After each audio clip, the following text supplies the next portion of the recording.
गजाननभूतगणाधिसेवितं कविनेत्रजम्बो फलचारुभक्षणम् उमाश्रितं शोकविनाशकारिणं नमामि विघ्नेश्वरपादपङ्कजम् सर्वमङ्गलमाङ्गल्ये शिवे सर्वार्थसाधिके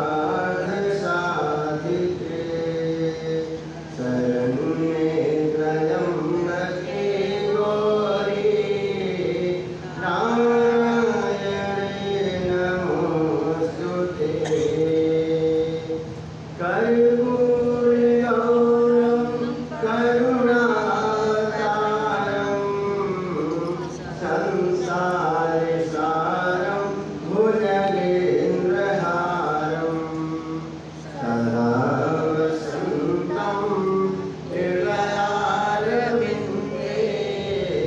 भवं भवानी सहितां नमामि।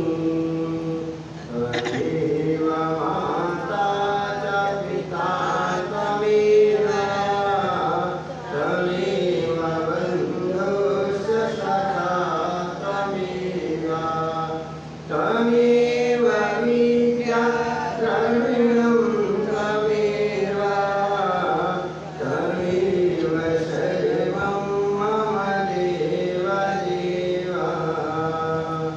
अद्वैतवरधामं हेमशैलाभदेहं धनुजवनकृशानं ज्ञानिनामाग्रहणं सकलगुणनिधानं वानरामधीशं रघुपतिप्रियभक्तं वातजातं नमामि। बोलिए गणेश भगवान की जय, बोलिए शंकर भगवान की जय, बोलिए सच्चे दरबार की जय, बोलिए हनुमंत लाल की जय, बोलिए शिव महापुराण की जय। भक्तों, भगवान भोलेनाथ के नामों को गाते हुए कथा की ओर चलेंगे। बोलिए शंकर भगवान की जय। हर हर महादेव शंभो काशी विश्वनाथ गंगे। हर हर महादेव शंभो काशी विश्वनाथ गंगे। काशी विश्वनाथ गंगे गौरा पार्वती संगे। काशी विश्वनाथ गंगे गौरा पार्वती संगे। हरे हरे महादेव शंभो काशी विश्वनाथ गंगे। काशी विश्वनाथ गंगे गौरा पार्वती संगे। काशी विश्वनाथ गंगे गौरा पार्वती संगे। हरे हरे महादेव शंभो काशी विश्वनाथ गंगे। हरे हरे महादेव शंभो काशी विश्वनाथ गंगे। बोलिए शंकर भगवान की जय। भक्तों, आप सभी कल के प्रसंग में शुक्राचार्य जी के बारे में सुना था कि किस प्रकार से उन्होंने भगवान भोलेनाथ की आराधना किया, शिवलिंग बनाकर पूजे।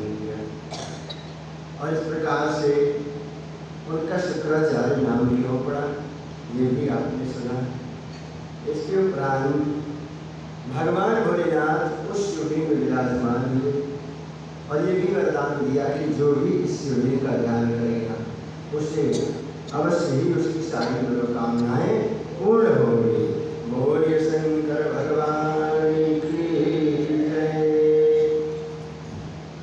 व्यास जी बोले, हे शरत कुमार जी, वो कथा तो हमने सुन लिया, लेकिन अब हम दैत्यराज बाणासुर का नाम आप लोगों ने सुना होगा। दैत्यराज जो बाणासुर था वो कैसे भगवान शिव जी का गण बन गया? पहले अभी तो अंधकासुर गण बना था। अब मैंने ये भी सुना है कि दैत्यराज बाणासुर भी भगवान शिव जी का गण बन गया। ये कथा हमें बताने की कृपा करें। तो कहने लगे, हे महामुनि, जैसा कि आप जानते हैं कि ब्रह्मा जी के पुत्र कौन है? मरीचि हैं, और उनके पुत्र महामुनि कश्यप जी, ये भी ब्रह्मा जी के परम भक्त हैं।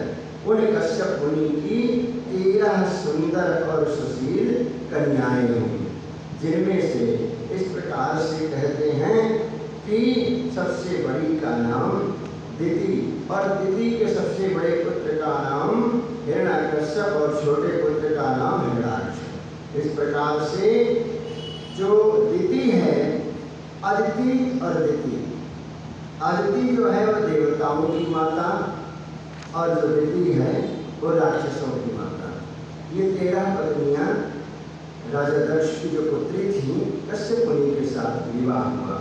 तो इस प्रकार से इनके जो पुत्र हुए, दिति के दोनों पुत्र, क्या नाम बताया हमने? हिरण्याकश्यप और हिरण्याक्ष। ये महाबलशाली, और हिरण्याकश्यप के जो है वो विवाह के उपरांत उनके जो है 4 पुत्र हुए, जिनमें से है व्याहत और अनवाद और प्रहलाद, अन्य करके 4। ये प्रहलाद भी भगवान के परम भक्त हुए, और प्रहलाद का जो पुत्र था उसका नाम था विरोचन। विरोचन महादानी था, और कहते हैं कि उसने देवराज इंद्र को अपना सर ही काट करके चढ़ा दिया था, प्रसन्न कर दिया। उसका पुत्र बलि, बलि के बारे में आपने सुना होगा। बलि महादानी भगवान वामन का वेश बना करके उसके घर आए थे, और उसने भी भगवान को जो है प्रसन्न कर दिया। बलि का ही पुत्र जो है परम भक्त, वो भी भगवान शंकर जी का परम भक्त है, जिसका नाम है बाणासुर। यही तो बाणासुर है, ये संसार विख्यात हुआ। और इस प्रकार से बाणासुर जो है एक बार भगवान शिव जी को प्रसन्न करने के लिए ताली बजा बजा करके, नृत्य करके भगवान भोलेनाथ को प्रसन्न कर रहा था। और इस प्रकार से तांडव नृत्य करने से उसके शरीर से, उसके पैर से, इस तरह वो नाच नाच के भगवान को मना रहा था, उसके पैर से रक्त की धारा निकलने लगी। भगवान शंकर जी आए, प्रसन्न हो गए। बोले शंकर भगवान की जय। महादेव को प्रणाम किया उसने, और प्रणाम करके बोला, हे भगवान, यदि आप प्रसन्न हैं तो इस प्रकार से मुझे कुछ वरदान देना चाहते हैं तो ये वरदान दीजिए कि आप मेरे नगर में रक्षक बन जाएं, यहाँ पर हमेशा अपने गणों के साथ विराजमान रहें। इस प्रकार से बाणासुर द्वारा मांगे गए वरदान को भगवान शंकर जी ने दे दिया, और बाणासुर के नगरी में आना मेरे भोलेनाथ ने स्वीकार कर दिया। इस प्रकार से फिर भगवान को वो एक बार मना रहा था, तो भगवान ने कहा, मांगो बाणासुर, क्या मांगना चाहते हो? तो बाणासुर ने कहा, प्रभु अगर देना है तो मुझे 1000 भुजाएं दे दो। भगवान शंकर जी ने बाणासुर को 1000 भुजाएं दे दिया। 2 तो संभलती नहीं, 2 में भी लोग पता नहीं क्या क्या कर डालेंगे, और वो 1000 भुजा दे दिया। 2 ही भुजा की ताकत है, अभी तुझे मारूंगा, अभी ये करूंगा। 2 ही हाथ लेकर के लोगों के नियंत्रण कहने में वो है ही नहीं है, लेकिन उसने 1000 भुजा दे दिया। जब 1000 भुजा आ गई तो एक बार भगवान शिव जी के पास गया, शिव जी से बोला, हे भगवान, मैं क्या करूं? मेरी भुजाओं में इतनी ताकत है कि मैं पर्वत राज से गया कि मेरे हाथों में खुजली हो रही है। थोड़ा हमारी तुम्हारी लड़ाई हो जाए। मैंने पर्वतराज को मसल दिया, बिल्कुल चुटकी से ही वो हाथ जोड़ करके चले गए, हे बाणासुर मैं तुमसे युद्ध नहीं करूंगा। और इस प्रकार से मैं बड़े बड़े योद्धाओं के पास गया, लेकिन कोई मुझसे लड़ना ही नहीं चाहता है। तो भगवान शंकर जी ने सोचा ये मेरा भक्त जो है इसको अभिमान आ गया है, कोई कहता है कि मेरी समान बलशाली नहीं है, ये काम मैं कर सकता हूँ और कोई नहीं कर सकता है। तो इसका मतलब क्या हुआ कि वो अभिमान, उसका अभिमान जागृत हो गया है। अगर ज़्यादा सम्मान मिले तो जल्दी अभिमान आ जाता है, इसीलिए कहते हैं कि नम होकर के चले और ज़्यादा सम्मान न मिले तो ही अच्छा है, कि ज़्यादा अगर बड़ाई होने लगी तो बड़ाई में काम खराब हो जाएगा। तो इसलिए ज़्यादा बड़ाई भी भगवान न देना, क्योंकि ज़्यादा बड़ाई मिली, प्रशंसा ज़्यादा हुई, प्रशंसा में बड़े बड़े काम खराब हो जाते हैं। अगर किसी को कोई काम कराना होता है तो क्या करते हैं, उसकी खूब बड़ाई करते हैं, तो उसके वो घर के अंदर की चीज़ भी निकाल करके ला के दे देता है, ये तरीका। इसने जब कहा प्रभु मैं बड़े बड़े योद्धा के पास गया, कोई मुझसे लड़ना ही नहीं चाहता है, तो भगवान शंकर जी ने कहा तुझे अभिमान आ गया है।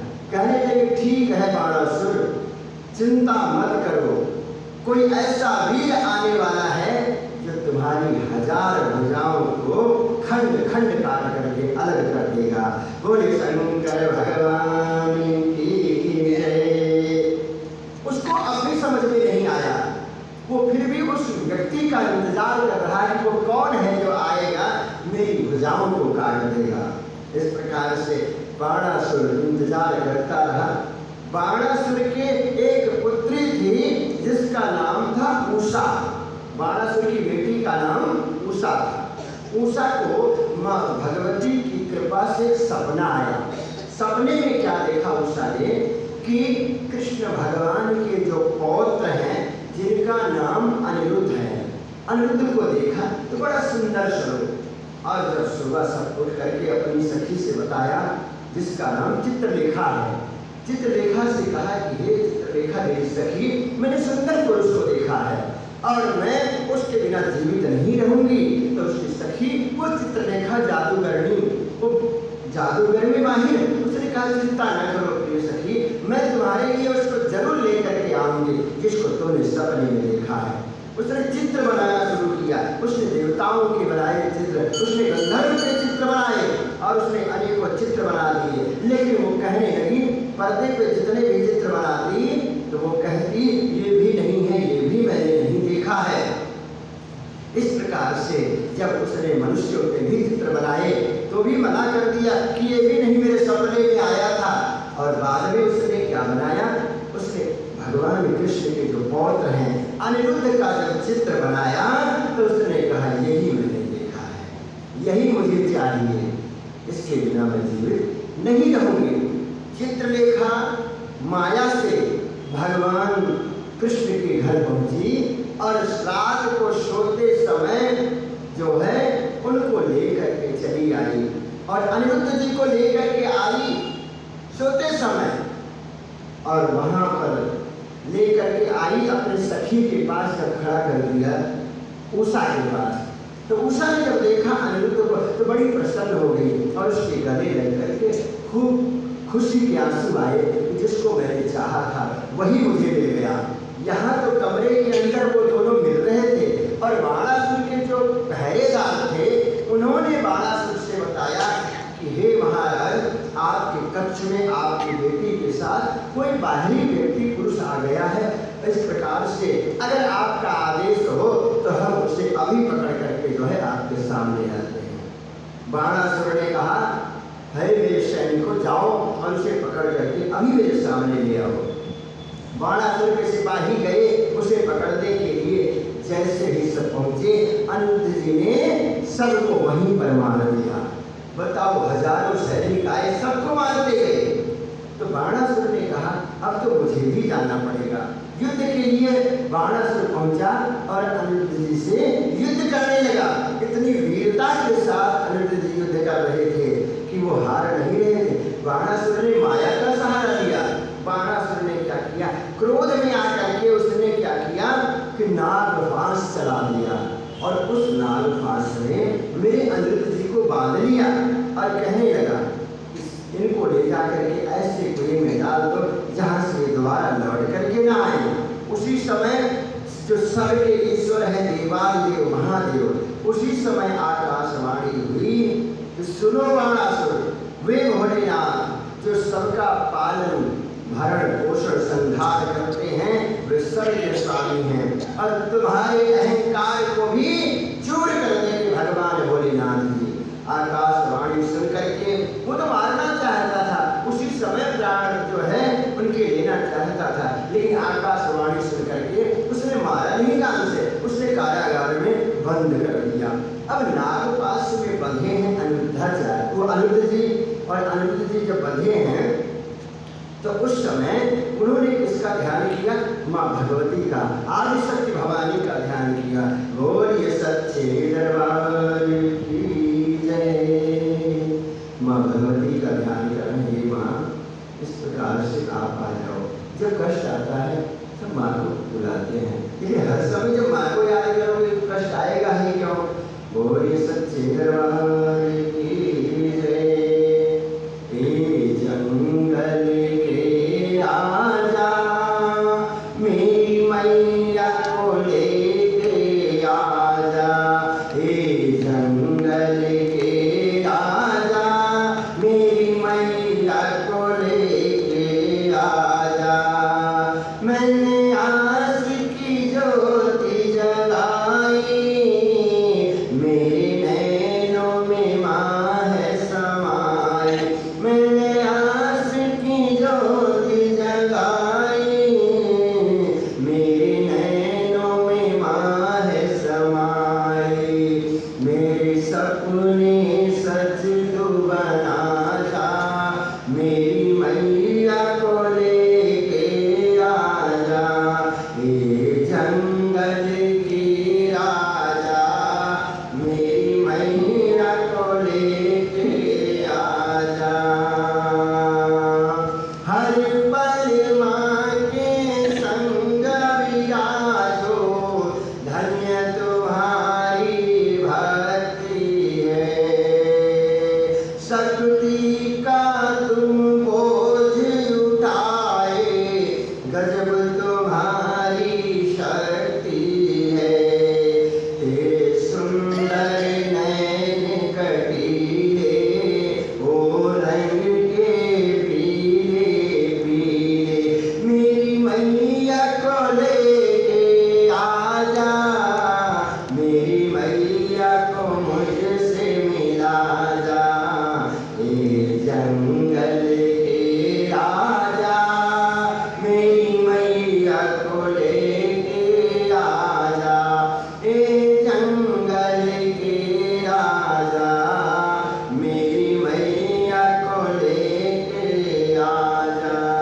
मैंने आशिक ज्योति जलाई, मेरे नैनों में माँ है समाई। मेरे नैनों में माँ है समाई। बोलिए सच्चे दरबार की जय। इस प्रकार से अनिरुद्ध जी जो भगवान कृष्ण के पौत्र हैं, आराधना कर रहे हैं माँ भगवती की। मैं नागपाश में बंध गया हूँ, हे माँ ये नाग के जो विष हैं मुझे जला रहे हैं, आप मेरी रक्षा करो। उसी समय माँ भगवती काली जी वहाँ पर प्रकट हो गई। बोलिए सच्चे दरबार की जय। माँ भगवती ने आकर के नागपाश से मुक्त कर दिया। उसके उपरांत क्या हुआ? अनिरुद्ध जी को फिर उषा की याद आने लगी और वो उषा के पास पहुंच गए, और उषा ने जब अनिरुद्ध जी को देखा तो बड़ी प्रसन्न हुई। तब वे दोनों सुखपूर्वक वहाँ पर जब रहने लगे। उसी समय कृष्ण भगवान की नगरी में जब देखा गया कि अनिरुद्ध जी गए कहाँ, तो वहाँ पर जो माताएं थी वो सब रोने लगी। कृष्ण भगवान कहने लगे आप चिंता न करो, मैं अभी पता लगाता हूँ कि वो कहाँ पर हैं। उसी समय वहाँ पर देव ऋषि नारद जी का आगमन हुआ। नारद जी ने आकर के बताया कि प्रभु जो है बाणासुर के यहाँ पर जो है अपने अनिरुद्ध जी वहाँ पर पहुँच गए हैं और वहाँ कैद हैं, और इस प्रकार से अगर उनको लाना है तो हमें चढ़ाई करना पड़ेगा। मेरे कृष्ण भगवान अपनी पूरी सेना लेकर के चढ़ाई कर दिए। बोलिए गोविंद भगवान की जय। जब सेना लेकर के चढ़ाई कर दिए, बाणासुर के साथ वहां पहुंचे, युद्ध होने लगा। भयंकर युद्ध हुआ कृष्ण भगवान की सेना से और कृष्ण भगवान का बाणासुर से। तो उस समय बाणासुर मर नहीं रहा था, बहुत अस्त्र शस्त्र चलाए मेरे कृष्ण भगवान ने, लेकिन उसका अंत नहीं हो रहा था। तो उसी समय मेरे भगवान कृष्ण जी ने क्या किया, अपना सुदर्शन चक्र चला दिया, उठाया। जब सुदर्शन उठाया तो मेरे भगवान शंकर जी आ गए बाणासुर की तरफ से लड़ने के लिए। कृष्ण भगवान और शिव जी में युद्ध होने लगा। क्यों? इसलिए कि बाणासुर जो था भगवान शंकर जी का परम भक्त था, अपने भक्त की तरफ से लड़ने आए थे। इस प्रकार से मेरे कृष्ण भगवान ने फिर भगवान भोलेनाथ जी को हाथ जोड़ करके निवेदन किया, उनसे कहा, प्रभु। श्री कृष्ण बोले, हे देवादिदेव महादेव, हे भक्त वत्सल प्रभु, हे करुणा निधान, आप जो है सब प्रकार के गुणों से प्रकाशित हैं और आप अपने दुखों में डूबे हुए भक्तों को दुख के सागर से हमेशा निकालते हैं। प्रभु, हे देवादिदेव महादेव, ये मैं आपकी ही बात को पूरा करने के लिए आया हूँ।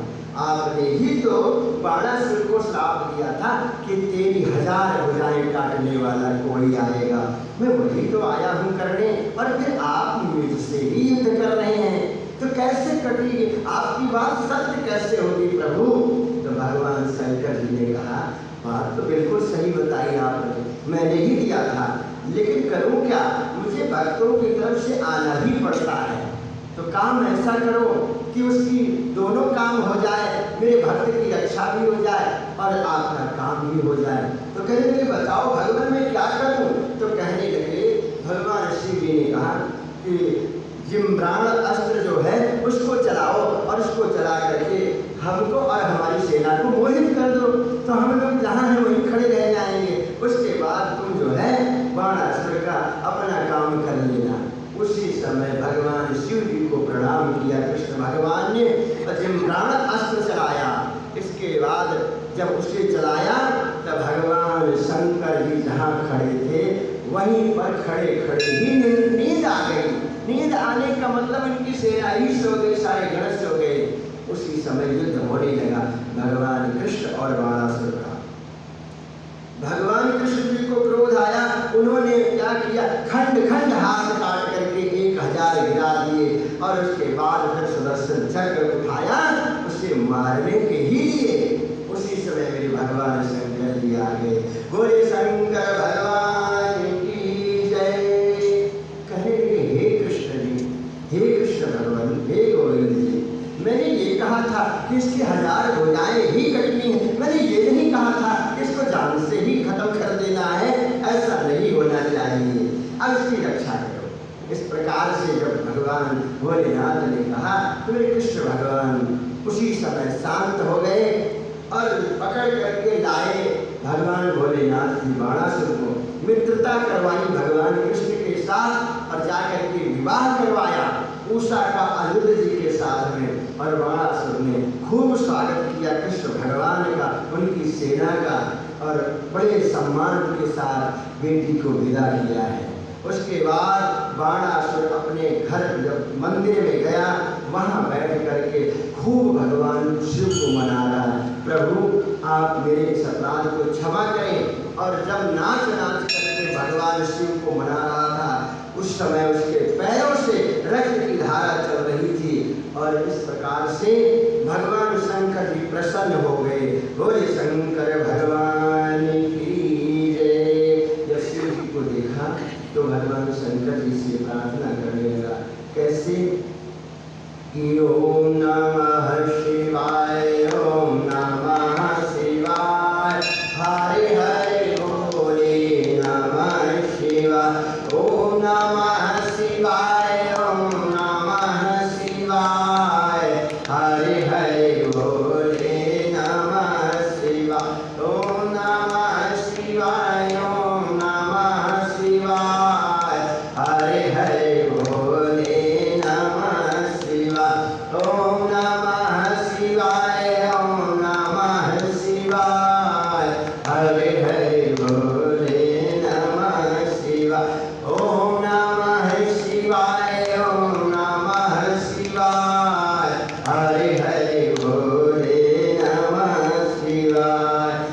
प्रकार से जो है भगवान शंकर जी को जब मनाया तो भगवान शंकर जी ने कहा, बाणासुर तुम्हारी भक्ति से मैं प्रसन्न हूँ। वैसे तो तुम दानव हो, लेकिन भक्ति तुमने मेरी बहुत किया है। ये बताओ तुम क्या वरदान चाहते हो?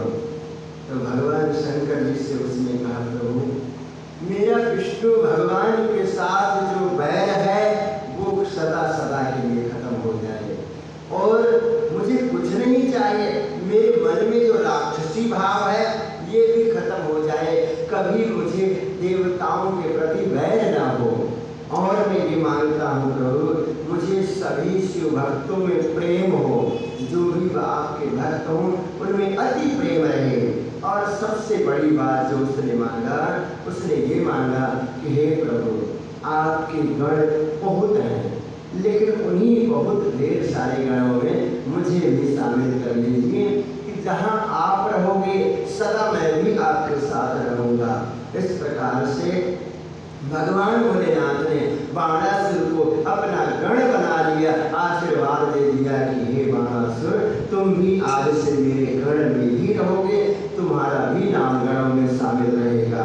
ऐसा वरदान दे करके भगवान भोलेनाथ वहाँ से अंतर्ध्यान हो गए। बोले शंकर भगवान की जय। आज हम सभी भक्तों ने मिलकर के बाणासुर की कथा को सुना है, और जो भी भगवान भोलेनाथ की आराधना करेंगे भगवान की कृपा जरूर मिलेगी। कल के प्रसंग में हम सभी सुनेंगे गजासुर राक्षस की तपस्या, उसका वध कैसे किया है भगवान भोलेनाथ ने। ये प्रसंग कल की कथा में आएगा, और इस प्रकार से ये कथा विराम होती है और पुरुषोत्तम मास हम सभी सुनेंगे। बोले शंकर भगवान की जय, बोले विष्णु भगवान की जय।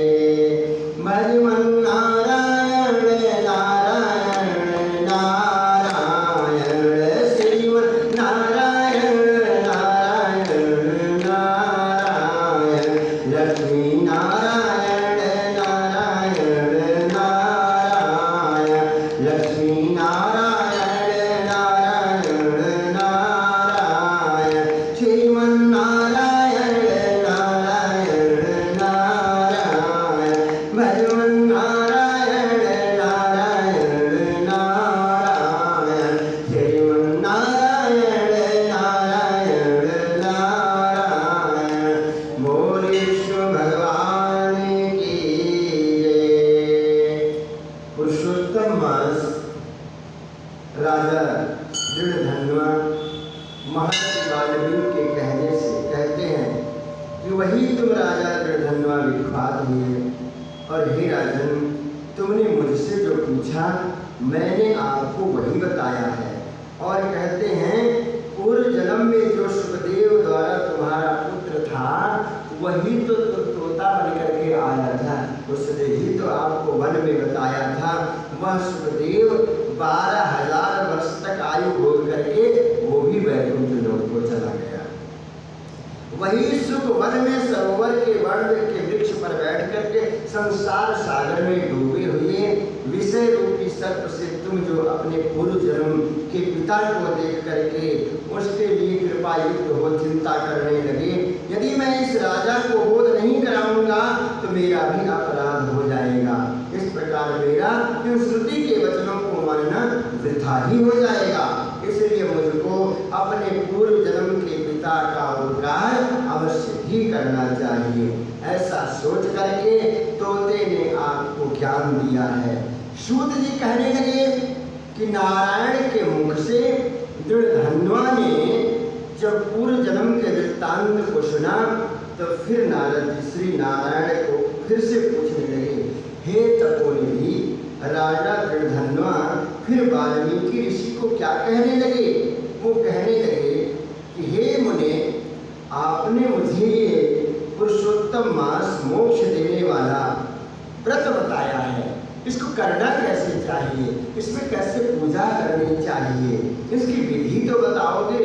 तो इस प्रकार से वाल्मीकि मुनि जी बोले, हे राजन ब्रह्म मुहूर्त में उठ करके संध्या वंदन करें और उसके उपरांत जब तक सूर्य का दर्शन ना हो जाए गायत्री जप करते रहना चाहिए। इस मास में किया गया गायत्री जप चाहे आपने 5 बार किया चाहे 3 बार किया, प्रतिदिन अगर गायत्री का जाप आपने किया है तो बहुत ही पुण्यदायी है। और इस प्रकार से कहते हैं कि फिर आप जो है अगर आपने भगवान का पूजन किया और करके उनको दीपक जलाया, आप अपने घर को शुद्ध करें। शुद्ध कैसे करेंगे? हाथ में जल ले करके और उसको गंगा जल मिला करके अपने मंदिर को शुद्ध करेंगे और उसके बाद भगवान को दीपक जलाएंगे। और क्या चढ़ाएंगे? भगवान को पूजा में पुरुषोत्तम मास में यज्ञोपवीत जरूर चढ़ानी चाहिए। अब यज्ञोपवीत संभव नहीं है रोज की खरीद के कहाँ तक लाओगे, तो आपके पास मौली होती है, उसी मौली को ही तोड़ करके अगर भगवान के समक्ष अर्पण करोगे, हे प्रभु मैं आपको ये जनेऊ मतलब कहने का यज्ञोपवीत अर्पण कर रहा हूँ, इस प्रकार से भगवान अति प्रसन्न हो जाएंगे। उसके बाद ऐसा कह करके यज्ञोपवीत अर्पण कर देना चाहिए। हे श्रेष्ठ, सुगंधित युक्त मनोहर दिव्य चंदन, क्या चढ़ाना चाहिए? भगवान को चंदन भी चढ़ाना चाहिए। कौन सा? सुगंधित। सुगंधित मतलब केसर हो और उसमें सुगंधित चंदन भगवान को लगाएंगे। और शोभायमान अक्षत, क्या चढ़ाना चाहिए? भगवान को अक्षत से। और इस प्रकार से कहते हैं अंत में भगवान के नाम का जाप करना चाहिए। भगवान को फूल चढ़ाना, भगवान के अंगों पर, अंगों का मतलब उनके श्री चरणों पर, उनके मस्तक पर, उनके हाथों पे सब जगह लगा करके फूल अर्पण करना चाहिए। इसके बाद कहते हैं पुरुषोत्तम मास करने वाले को क्या भोजन करना चाहिए, तो बताने लगे वाल्मीकि ऋषि जी कि भाग्यनगर में चित्रबाहु नाम के राजा राज्य करते थे और वो क्या करते थे कि दया से युक्त थे और वो भी पुरुषोत्तम मास में भगवान की पूजा करते थे और आसन बिछा करके बैठते। इस प्रकार से वो कहते कि मेरा जन्म धन्य हो गया कि मैंने पुरुषोत्तम मास में भगवान के आगे दीपक जलाया। दीपक जलाने का मतलब क्या होता है, क्यों जलाया जाता है? दीपक का मतलब वो ज्योत भगवान के सामने करते हैं, वो प्रकाश, भगवान प्रकाश ही तो स्वरूप है। जब हम प्रकाश उनके सामने अर्पण करेंगे तो हमारे इस अंतरात्मा में जो अंधेरा छाया हुआ है वो भी प्रकाशित हो जाएगा।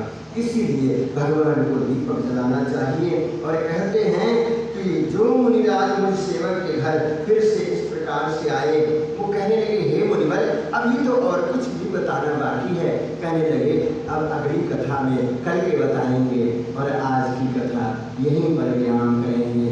बोलिए विष्णु भगवान की जय, बोलिए शंकर भगवान की जय।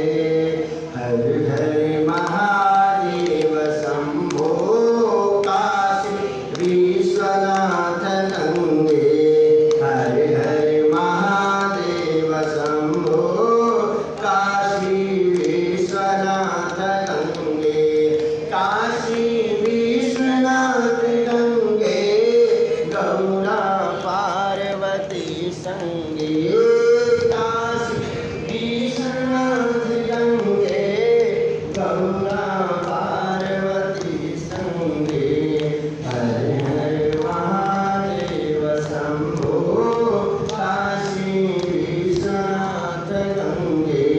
बोल शंकर भगवान की जय।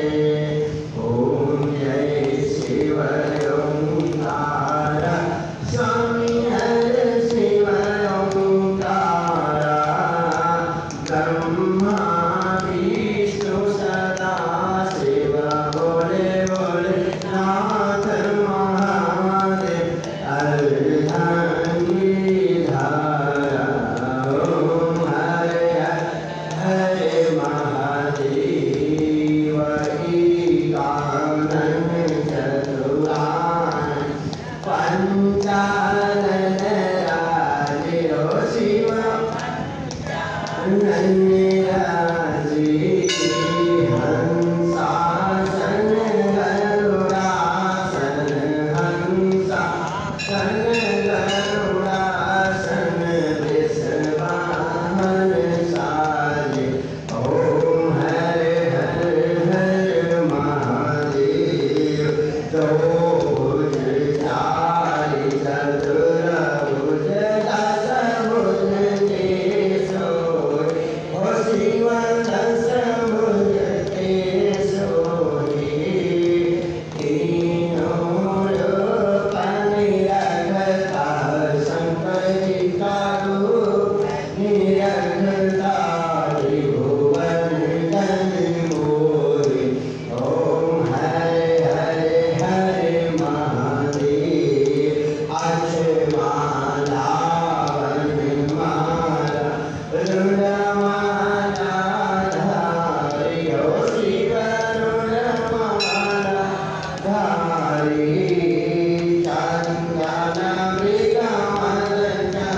ब्रह्मचारी हो शिवानंद ब्रह्मचारी